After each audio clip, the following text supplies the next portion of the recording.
नमस्कार दोस्तों। आप देख रहे हैं हॉन्टेड हेवन्स, जहां हम लेकर आते हैं ऐसी कहानियां जो आपके दिल को हिला कर रख देगी। यहाँ हम बात करते हैं उन राजों की जो ज़्यादा लोग जानना नहीं चाहते, लेकिन आज जो कहानी मैं आपके सामने लेकर आया हूँ वो आपको सोचने पर मजबूर कर देगी। समुंदर के किनारे लाश मिलना शायद एक आम बात लगे, लेकिन जब एक ही जगह, एक ही तारीख और एक ही समय पर बार बार लाश मिले तो समझ लीजिए कि कहानी आम नहीं है, बल्कि डरावनी है। कहा जाता है कि बंगाल के एक छोटे से कोस्टल टाउन में हर अमावस की रात एक लाश समुंदर से किनारे पर आती है और सुबह होने से पहले वापस समुंदर निकल जाता है। पुलिस, विलेजर्स, टूरिस्ट सबने अपनी आंखों से देखा, पर अब तक किसी ने समझ नहीं पाया कि वो लाश किसकी है और कहां से आती है। आज की कहानी उसी समुंदर की है, जहां मौत की लहरें हर अमावस को एक शिकार लेकर आती है। बंगाल के दक्षिण में एक छोटा सा गांव है, कालनगर। गांव के लोग मिट्टी के घरों में रहते हैं और ज्यादातर लोग फिशिंग करके अपना गुजारा करते। समुंदर उनका दोस्त भी था और दुश्मन भी। दिन में वो समुंदर से मछलियां पकड़कर अपना पेट भरते और रात को उसी समुंदर की लहरों से डर के घरों में छुप कर रहते। कहते हैं कि 1986 की एक अमावस की रात ये सिलसिला शुरू हुआ। पूरा गांव अंधेरे में सो रहा था, लेकिन सुबह जब लोग किनारे पर गए तो उन्होंने देखा वहां एक लाश पड़ी थी। एक आदमी जिसके चेहरे पर गहरी छाप थी, जैसे किसी ने खून कर दिया। लोगों ने सोचा शायद किसी फिशरमैन का एक्सीडेंट हुआ होगा। पुलिस ने केस बंद कर दिया और लाश को दफनाया गया। लेकिन खौफ अगले महीना अमावस को शुरू हुआ। फिर से एक लाश समुंदर के किनारे मिली। इस बार एक औरत, चेहरे पर वही गहरा निशान, और सुबह होने से पहले लोगों के सामने वो लाश हवा में गायब हो गई। गांव वालों के लिए ये समझना मुश्किल था।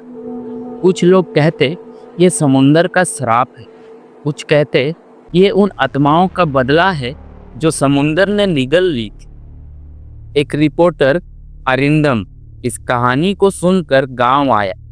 उसने विलेजर से बात की, पुलिस फाइल्स खोली और डिसाइड किया कि वो खुद अगले अमावस की रात किनारे पर रुककर सच देखेगा।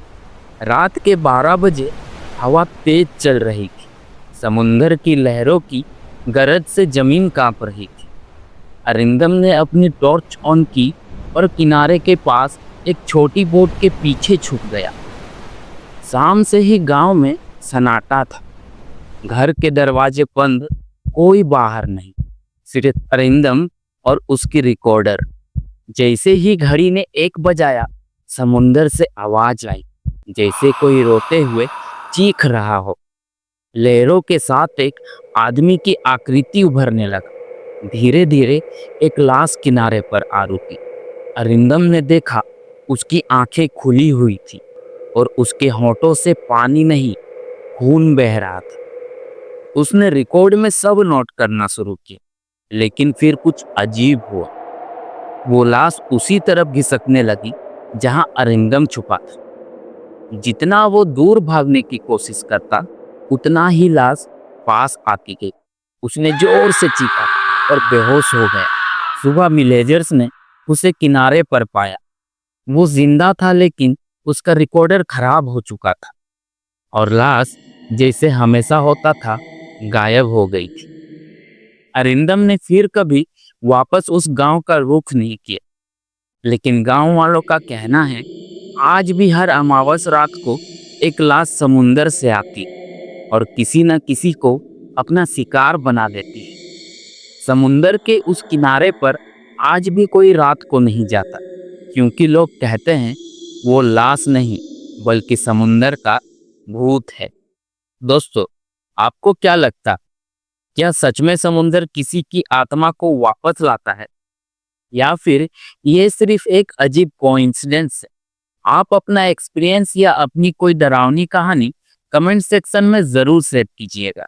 हो सकता है हम आपकी कहानी को अपनी अगले वीडियो में शामिल करें। और हाँ, अगर आपको ये कहानी पसंद आई हो तो वीडियो को लाइक कीजिए, शेयर कीजिए और चैनल को सब्सक्राइब करना ना भूलें। मिलते हैं अगली कहानी में, तब तक सेफ रहिए और अंधेरे से दूर रहिए।